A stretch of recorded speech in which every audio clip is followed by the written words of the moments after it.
Mysuru December 2 ಮೈಸೂರಿನ ಕಲಾಮಂದಿರದ ಆವರಣದ ಕಿರು ರಂಗಮಂದಿರದಲ್ಲಿಂದು ಕನ್ನಡ ಮತ್ತು ಸಂಸ್ಕೃತಿ ಇಲಾಖೆ ಮೈಸೂರು ಇವರ ಪ್ರಾಯೋಜಕತ್ವದಲ್ಲಿ ದೇಸಿ ರಂಗ ಸಾಂಸ್ಕೃತಿಕ ಸಂಸ್ಥೆಯ ವತಿಯಿಂದ ಮೈಸೂರಿನ ಪಡವರಹಳ್ಳಿಯ ಮಹಾರಾಣಿ ವಾಣಿಜ್ಯ ಮತ್ತು ನಿರ್ವಹಣಾ ಕಾಲೇಜಿನ ಸಹಯೋಗದಲ್ಲಿ ನಾಗಿ ನಾಟಕ ಮತ್ತು ನೃತ್ಯ ಪ್ರದರ್ಶನಗಳ ಉದ್ಘಾಟನಾ ಸಮಾರಂಭವನ್ನು ಆಯೋಜಿಸಲಾಗಿತ್ತು. ಡೊಳ್ಳು ಬಾರಿಸುವುದರ ಮೂಲಕ ಈ ಸಮಾರೋಪ ಸಮಾರಂಭದ ಉದ್ಘಾಟನೆಯನ್ನು ಮಾಡಲಾಯಿತು. ಈ ಸಮಾರಂಭದಲ್ಲಿ ಕನ್ನಡ ಮತ್ತು ಸಂಸ್ಕೃತಿ ಇಲಾಖೆಯ ಸಹಾಯಕ ನಿರ್ದೇಶಕರಾದ ಹನೂರು ಎಚ್ ಚೆನ್ನಪ್ಪ, ಮಹಾರಾಣಿ ಕಾಲೇಜಿನ ಕನ್ನಡ ವಿಭಾಗದ ಮುಖ್ಯಸ್ಥರಾದ ಪ್ರೊಫೆಸರ್ ಮೈಸೂರು ಕೃಷ್ಣಮೂರ್ತಿ, ರಂಗ ನಿರ್ದೇಶಕರಾದ ಕೃಷ್ಣ ಜನಮನ, ಅಂತಾರಾಷ್ಟ್ರೀಯ ಕಲಾವಿದರಾದ ಚಂದ್ರರವರು ಸೇರಿದಂತೆ ಪ್ರಮುಖರು ಉಪಸ್ಥಿತರಿದ್ದರು. ನವೆಂಬರ್ 18ರಿಂದ ಪ್ರಾರಂಭವಾದ ಈ ನಾಟಕ ಮತ್ತು ನೃತ್ಯ ಪ್ರದರ್ಶನವು ಇಂದು ಅದರ ಸಮಾರೋಪ ಸಮಾರಂಭವನ್ನು ಉದ್ಘಾಟಿಸಲಾಯಿತು. ಈ ಕಾರ್ಯಕ್ರಮದಲ್ಲಿ ಸುಮಾರು 10 ತಂಡಗಳು ಭಾಗವಹಿಸಿ ಕುವೆಂಪು ವಿರಚಿತ ನಾಗಿ ನಾಟಕ ಪ್ರದರ್ಶನ, ಡೊಳ್ಳು ಕುಣಿತ, ಕಂಸಾಳೆ, ಕೋಲಾಟ, ಪೂಜಾ ಕುಣಿತಗಳನ್ನು ಪ್ರದರ್ಶಿಸಲಾಯಿತು. ಈ ಸಂದರ್ಭದಲ್ಲಿ ದೇಸಿ ರಂಗ ಸಾಂಸ್ಕೃತಿಕ ಸಂಸ್ಥೆಯ ವಿದ್ಯಾರ್ಥಿಗಳಿಗೆ ಅಂತಾರಾಷ್ಟ್ರೀಯ ಕಲಾವಿದರಾದ ಚಂದ್ರರವರಿಂದ ಸಾಂಕೇತಿಕವಾಗಿ ಪ್ರಮಾಣ ಪತ್ರವನ್ನು ವಿತರಿಸಲಾಯಿತು. ಈ ಉದ್ಘಾಟನಾ ಸಮಾರಂಭ ಕುರಿತು ಕನ್ನಡ ಮತ್ತು ಸಂಸ್ಕೃತಿ ಇಲಾಖೆ ಸಹಾಯಕ ನಿರ್ದೇಶಕರಾದ ಹನೂರು ಎಚ್ ಚೆನ್ನಪ್ಪರವರು ಮತ್ತು ಮಹಾರಾಣಿ ಕಾಲೇಜಿನ ಕನ್ನಡ ವಿಭಾಗದ ಮುಖ್ಯಸ್ಥರಾದ ಪ್ರೊಫೆಸರ್ ಮೈಸೂರು ಕೃಷ್ಣಮೂರ್ತಿಯವರು ಮಾತನಾಡಿದರು. ವರದಿ ಮಹೇಶ್, ಕ್ಯಾಮರಾಮನ್ ಜಯಶಂಕರ್ ರಜೆ, RS ಶ್ರೀಗಿರಿ ನ್ಯೂಸ್, ಮೈಸೂರು. ಹೊರನೋಟಕ್ಕೂ ಕಾಣೋ ರೀತಿಯಲ್ಲಿ ಮಕ್ಕಳನ್ನ ಆ ರೀತಿಯಲ್ಲಿ ತೊಡಗಿಸ್ಕೊಂಡಿದ್ರು. ಅಭ್ಯಾಸ ಇರುವಂಥವ್ರು ಮಾಡೋದ್ರಲ್ಲಿ ಹೆಚ್ಚುಗಾರಿಕೆ ಇಲ್ಲ, ಆದರೆ ಕಲಿಯುವ ಮಕ್ಕಳನ್ನ ಇದರಲ್ಲಿ ತೊಡಗಿಸೋದಿದೆಯಲ್ಲ, ಅದೇ ನಿಜವಾದ ಸವಾಲು ಮತ್ತು ಸಾರ್ಥಕತೆ. ಆ ಕೆಲಸವನ್ನು ದೇಸಿ ರಂಗ ಸಂಸ್ಥೆ ಬಹಳ ಅಚ್ಚುಕಟ್ಟಾಗಿ ಮಾಡ್ಕೊಂಡು ಬರ್ತಾ ಇದೆ. ವಿದ್ಯಾರ್ಥಿಗಳು ಕೂಡ ಅಷ್ಟೇ, ಕೇವಲ ಪಠ್ಯ ವಿಷಯಕ್ಕೆ ಮಾತ್ರವಲ್ಲದೆ ಪಠ್ಯೇತರ ಚಟುವಟಿಕೆ ಸಾಂಸ್ಕೃತಿಕವಾಗಿ ಈ ರೀತಿ ತೊಡಗಿಸ್ಕೊಳ್ಳೋದ್ರಿಂದ ಅವರಲ್ಲಿರುವಂಥ ಪ್ರತಿಭಾವಂತ ಭವಿಷ್ಯದಲ್ಲಿ ಅವರಿಗೊಂದು ದಾರಿದೀಪವನ್ನು ಮಾಡಲಿಕ್ಕೆ ಸಾಧ್ಯ ಆಗ್ತದೆ. ಅವರು ದೊಡ್ಡ ಕಲಾವಿದರಾಗಲಿಕ್ಕೆ ಅವಕಾಶಗಳು ಸಿಗ್ತದೆ. ಇಂಥ ಅವಕಾಶವನ್ನು ಸಂಸ್ಥೆ ನೀಡ್ತಾ ಬಂದಿದೆ. ಆ ಸಂಸ್ಥೆಗೆ ಶುಭವಾಗಲಿ. ಮುಂದಿನ ವರ್ಷ ಅವರು ತಾಂತ್ರಿಕ ಕಾರಣಗಳಿಗೋಸ್ಕರ ಧನ ಸಹಾಯ ಬಂದಿರೋದಿಲ್ಲ, ಅದನ್ನು ಅಪ್ಲೈ ಮಾಡೋದು ಕೂಡ ಒಂದು ಬಹಳ ಮುಖ್ಯ. ಅದನ್ನು ನೋಡ್ಕೊಂಡು ಮಾಡಲಿ ಅಂತ ಹೇಳಿ ಆಶಿಸ್ತಾನೆ. ಜೊತೆಗೆ ನಾವೆಲ್ಲರೂ ಕೂಡ ತಮ್ಮ ಮಕ್ಕಳನ್ನು, ಸ್ನೇಹಿತರನ್ನು ಇಂಥ ಒಂದು ಶಿಬಿರಕ್ಕೆ ಹಾಕೋದ್ರಿಂದ ಸಾಂಸ್ಕೃತಿಕವಾಗಿ ನಮ್ಮ ನಗರ ಮತ್ತಷ್ಟು, ನಮ್ಮ ಜಿಲ್ಲೆ ಮತ್ತಷ್ಟು ಶ್ರೀಮಂತ ಆಗ್ತದೆ. ಯಾಕೆಂದರೆ ಇಂಥ ಒಂದು ಯಾವುದೇ ಒಂದು ತರಬೇತಿಯನ್ನು ಪಡ್ಕೊಂಡ್ರೆ ಅದರಿಂದ ಲಾಭ ಏನು ಅನ್ನುವಂತಹ ಪ್ರಶ್ನೆಗಳು ಉಟ್ಕೊಳ್ಳುವಂಥ ಈ ಕಾಲಘಟ್ಟದಲ್ಲಿ ಅದ್ಯಾವುದು ಅಲ್ಲದೆ ಕೇವಲ ನಮ್ಮ ಆತ್ಮತೃಪ್ತಿಗೋಸ್ಕರ ಅಥವಾ ನಮ್ಮ ಪ್ರತಿಭೆಯನ್ನು ಹೊರಸೂಸೋಕ್ಕೋಸ್ಕರ ಈ ಥರದ ಕಾರ್ಯಕ್ರಮಗಳನ್ನು ಭಾಗವಹಿಸಿ ಅವರು ತಮ್ಮ ಪ್ರತಿಭೆಯನ್ನು ಪ್ರದರ್ಶನ ಮಾಡ್ತಾ ಇರುವಂಥದ್ದು ಕೂಡ ಖುಷಿ ವಿಚಾರ. ಕುವೆಂಪು ಅಂತಹ ದಿಗ್ಗಜರ ಆಗದೇ ಇರತಕ್ಕಂತಹ ಕಷ್ಟಗಳನ್ನು ನಾವು ಕಲಾವಿದರು ಸುಲಭವಾಗಿ ಸಹಿಸ್ಕೊಳ್ತೀವಿ. ಬೇರೆಯವರಿಂದ ಎದುರಿಸೋಕ್ಕೆ ಆಗದೇ ಇರತಕ್ಕಂಥ ಸವಾಲುಗಳನ್ನು ನಾವು ಕಲಾವಿದರು ಸುಲಭವಾಗಿ ಎದುರಿಸ್ತೀವಿ ಅಂತ ನನಗೆ ನಿಮ್ಮ ಅಪ್ಪಾಜಿ ಹೇಳ್ತಾ ಇರಲಿಲ್ವಾ? ನಾನು ಕಲಾವಿದ ಅಪ್ಪಾಜಿ, ನಾನು ಕಷ್ಟವನ್ನು ಸಹಿಸ್ಕೊಳ್ತೀನಿ, ನಾನು ಸವಾಲುಗಳನ್ನು ಎದುರಿಸ್ತೀನಿ ಅನ್ನುವಂಥ ಮಾತನ್ನು ರಂಗನಾಯಕಿ ಹೇಳ್ತಾರೆ. ಇವತ್ತು ಒಟ್ಟು ಬದುಕಿನಲ್ಲಿ ಕಷ್ಟಗಳು ಜಾಸ್ತಿ ಆಗ್ತಾ ಇವೆ, ಸವಾಲುಗಳು ಹೆಚ್ಚಾಗ್ತಾ ಇವೆ.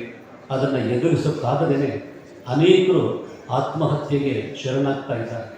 ಹಾಗಾಗಿ ಇಂಥ ಸಂದರ್ಭದಲ್ಲಿ ನಾವು ಯುವ ಮನಸ್ಸುಗಳನ್ನು, ಯುವ ಚೇತನಗಳನ್ನು, ಯುವ ಜೀವಗಳನ್ನು ಉಳಿಸ್ಕೊಳ್ಬೇಕಾಗಿದೆ.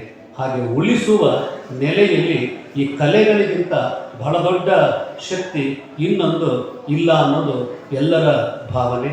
ಹಾಗಾಗಿ ಇವತ್ತು ಯುವ ಜನತೆಗೆ ಇಂಥ ಕಲೆಗಳ ಸಂಪರ್ಕ, ಒಡನಾಟ, ಕಲಿಕೆ ಅದು ಬೇಕಿದೆ. ಅವುಗಳ ಮೂಲಕ ಅವರು ಸವಾಲುಗಳು, ಸಮಸ್ಯೆಗಳು ಇದ್ದದ್ದೇನೆ ಆ ಇರುವ ಸವಾಲು ಸಮಸ್ಯೆಗಳನ್ನು ಸಹಿಸುವ, ಎದುರಿಸುವ ಸಾಮರ್ಥ್ಯವನ್ನು ಪಡ್ಕೊಂಡು ಅವರು ಒಂದು ನೆಮ್ಮದಿಯ ಬದುಕನ್ನು ನಡೆಸೋದಕ್ಕೆ ಸಾಧ್ಯವಾದರೆ ಕೊಟ್ಟ ಶಿಕ್ಷಣ, ಪಡೆದ ಜ್ಞಾನ ಎರಡಕ್ಕೂ ಸಾರ್ಥಕತೆ ಬರ್ತದೆ.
ಶ್ರೀಗರಿ ನಿಮ್ಮ ಮನದಾಳದ ಗರಿ.